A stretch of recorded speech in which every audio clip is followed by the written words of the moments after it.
In the Tao Te Ching, you have this kind of almost like a kind of cosmological aspect to it as well, right? Like, I mean, introducing the concept of the Tao.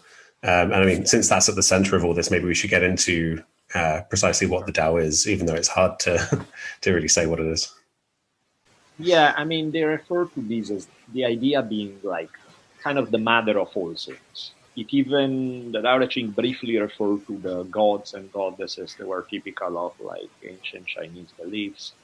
And he argues that those are the children of the Tao. That, in other words, all these powerful spirits and things, they are still, and the Tao is essentially this energy that's there at the root of it all. And it's not, unlike a god, doesn't have a personality. You can really pray to the Tao. It's a neutral energy that just, and is made of these two opposite forces. And so the idea is that there's this duality at the roots of the universe, where there's this original unified whole that's split into the yin and the yang. And then the interplay of these forces generates everything else. And it's at the roots of everything in life. So their idea of duality is very different from duality in Western traditions, where you have good and evil, God and the devil, that kind of stuff, heaven and hell. It's all very kind of oppositional. You have these two forces that are always fighting each other. In Taoism, the two opposites are not necessarily good and evil. They are more like things that go together, things like hot and cold, feminine and masculine, strength and flexibility. Things that there's a continuum there between these things. If you throw the bar all the way to one side, you are 100% yin and no yang. You are maybe completely, there's a feminine energy rather than a masculine one. You throw it the other way, it's 100 and 0. But most of the time, it's a mix of the two. And their idea is that everything in life is based on how you mix this opposite energy. And the other corollary idea is that everything in life requires a good balance between those two, but the precise balance is different for each situation.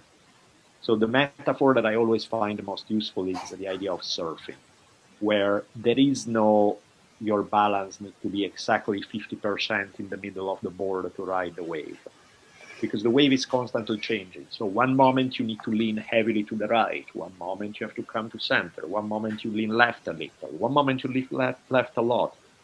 And the talent is in figure out how the wave is going so that you can adapt to it and come up with the appropriate response. So it's not that a different response is wrong per se in an abstract sense, it's just it doesn't work in that particular context. And so the Taoist talent is to be able to read the situation and be able to respond with the appropriate balance. Right.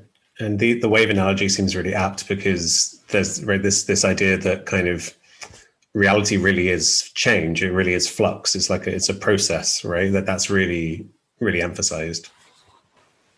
Absolutely. That's exactly, in fact, there are, even if you look at some statements by like Greek philosophers like Heraclitus has some ideas that are very Taoist in nature. And interesting enough, wrote right around the same time. The whole idea that Heraclitus of everything flows. You cannot step into the same river twice. This notion that all of reality is in a constant state of flux, that nothing stays exactly the same all the time. That's straight up Taoism right there. Right. I feel like this is something that fits nicely with science, really, in the sense that I think we can take the idea of like matter a bit too seriously and think that reality is really made of all this hard stuff. And then, when physicists look more deeply and they find that actually the weave of existence is kind of hard to really say what it is. It's some kind of strange flux. I feel like the Taoist perspective really, really fits with that.